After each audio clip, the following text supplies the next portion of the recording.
আরও একটা নারী দিবস, তবে যে গলিগুলোয় পৌঁছয় না ফাল্গুনী চাঁদের আলো, সেই ঠিকানার বিছিয়ে থাকা মাটির তারাদের খবর রাখছে কারা? এই নারী দিবসে শ্রমের আলোমাখা এমন 6 অনন্যাকে খুঁজেছি আমরা। আলোর ছটা।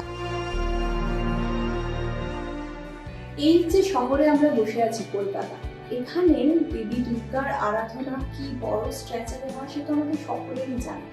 কিন্তু এই দেবী দুর্গাকে সাজানো বা মূর্তি গড়া থেকে শুরু করে মাকে সাজানো বা এই যে থিমের যে রমরমা, সেই থিম আর্টিস্টদের মহিলা খুব কম, প্রায় খুঁজেই পাওয়া যায় না। কিন্তু একজন আছেন যিনি সদর্পে সেই কাজ করছেন।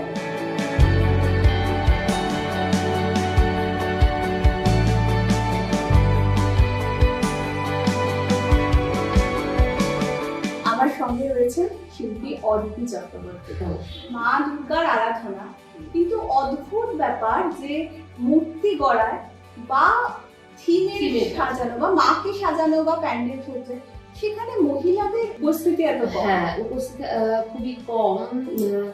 এর পেছনে হয়তো খানিকটা ভয় কাজ করে আমার কোথাও মনে হয়, কারণ এই জায়গাটা বা এই প্ল্যাটফর্মটা মেইনলি ক্লাব ওরিয়েন্টেড কাজ। আমার কোথাও অদম্য ইচ্ছে ছিল, কারণ আমি প্রচন্ড ঠাকুর দেখতে ভালোবাসতাম। প্রত্যেকটা ঠাকুর দেখার সঙ্গে সঙ্গে আমার মনে হতো আমি যদি করতে পারতাম, আমি যদি মণ্ডপ করতে পারতাম। আমার মনে হয় অনেক মহিলা কিছুটা না জেনে, কিছুটা ভুল বুঝে এবং কিছুটা ভয়ে একটু দূরে থাকে।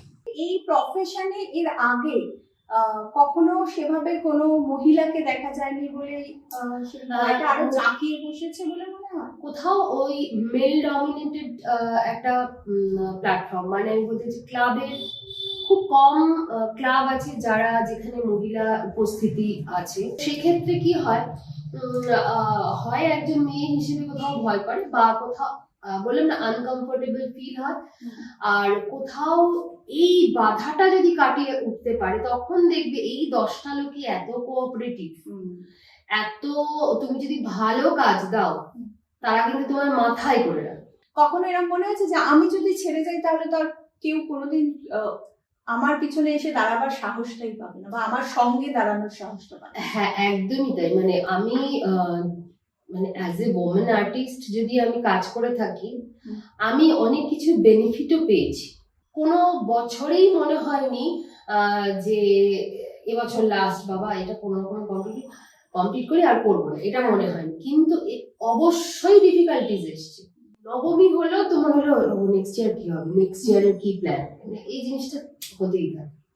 দিদি, এই প্রফেশনে কি এখন মেয়েরা আরো এগিয়ে আসছে? এসছে, গুটি কয়েক মেয়ে আছে, গুটি কয়েক কি বলছি। যতদূর শুনেছি যে এই প্রফেশনে আর্ট কলেজের একটা প্রেফারেন্স থাকে, মানে ফার্স্ট প্রেফারেন্সটা থাকে যে আর্ট কলেজের স্টুডেন্ট। হ্যাঁ থাকে, কারণ এখন আরেকটু যেন বেশি চোখে লাগছে বিষয়টা। হয়তো এটা পুরোপুরি ঠিক রাস্তাও নয়। ব্যাকগ্রাউন্ড ফ্যাক্টর করে না, কারণ করে অবশ্যই কোন জায়গায় গ্রামাটিক যেগুলো, মানে আমি যদি বলি আমার শেখা কোনো গ্রামার নেই। আমি আমার থট প্রসেস, আমার ক্রিয়েটিভিটি, একদম নিজস্ব ক্রিয়েটিভিটি দিয়ে কাজ করি। আমাদের ক্ষেত্রে কি হয়, আমরা মানে ফ্রি, মানে আমাদের কোনো পেছনে গ্রামার নেই, আমার কোনো লিমিটেশনস নেই, আমি আমার মতো করে ফেলবো। সেটা আমার মনে হয় দুটো ভিন্ন ধারার মত আছে ঠিকই। তো ফ্যাক্টটা হচ্ছে তুমি কি কাজ দিচ্ছ, তুমি কি কাজ করছো, এটা কিন্তু দাঁড়িয়ে যায়। ওই আলটিমেটলি কাজই শেষ করে। শিল্পে তো মনন একটা বড় ফ্যাক্টর। যতই গ্রামার শেখা থাকুক, যদি সেই শিল্পীর মন না থাকে তাহলে সেটা রিফ্লেক্ট করবে না। তো আমি সব সময় আমার ছোটবেলাটা খুব ক্রিয়েটিভ একটা অ্যাম্বিয়েন্সের মধ্যে আমি কাটিয়েছি। কাটোয়ায় থাকতাম যখন, তো সেখানে আমার মনে হতো যে মানে এইগুলোতে আমি ভীষণ স্যাটিসফ্যাকশন পেতাম। আমার বাবা মা দুজনেই খুব আর্ট ভালোবাসতো। এখানে প্রথম কাজটা এলো কিভাবে? হ্যাঁ, এটা হচ্ছে আমি প্রথমে কাজ করেছিলাম কিন্তু 3 বছর চন্দননগরে জগদ্ধাত্রী পুজো। আচ্ছা, কারণ যেহেতু আমি চন্দননগরের মেয়ে, এবং আমারই বন্ধু একজন ছিল যে যাদের পাড়াতে পুজো হতো, মানে ভদ্রেশ্বরে স্টেশন রোডে একটি ক্লাবে। তো আমি যেহেতু এই আর্ট রিলেটেড কাজ করছিলাম সেহেতু ঘরে বসে বসে, তো ও আমাকে প্রথম অফার করে যে আমার পুজোটা করে দেন, আমার পাড়ার পুজোটা করে দেন। তো আমি তো লাফ দিয়ে রেডি হয়ে গেছি। আমার বর বলে তুমি পারবে? আমি বললাম হ্যাঁ, পারবো না কেন, আমি ঠিক পারবো। তো কি আমি কিন্তু কিছুই জানি না, মানে অ্যাটলিস্ট একটা বাঁশ লাগাতে হয় কি করে এবং সেটা কি করতে আমি কিন্তু কিছুই জানি না। আমার কোথাও মনে হচ্ছে আমি পারবো, আমার কোনো ব্যাপার নাই, করতে পারবো। বিশ্বনাথ দা আমার কাজ ওখানে দেখেছিল, তো ফেসবুকে আলাপ হয়। এবং তারপরে বিশ্বনাথ দা আমাকে বলেছিল যে তুই আর 5টা ছেলের থেকে অনেক ভালো কাজ করিস। তো বিশ্বনাথ দার হাত ধরেই আমি বরিশা তরুণ তীর্থে প্রথম কাজ পাই, এবং সেটাও খুব ভালো, মানে একটা খুব ভালো আমার মেমোরি তৈরি করে। কারণ প্রথম বছরই যেটা আমাদের দুর্গাপুজোর হচ্ছে অস্কার এশিয়ান পেন্টস, তো সেটা আমি প্রথম বছরই শর্ট লিস্টেড হয়েছিলাম। পুরস্কার যখন দেওয়া হয় সেখানে কি কখনো ছেলে মেয়ের ফেভারিটিজম দেখেছেন? একদমই না, মানে এটা একদমই হয় না।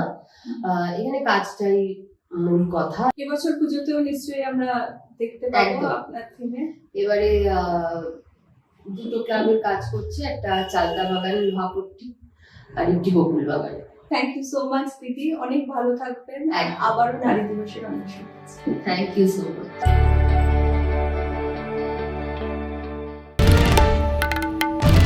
বাংলার আওয়াজ, বাঙালির আবেগ, জি 24 ঘন্টা।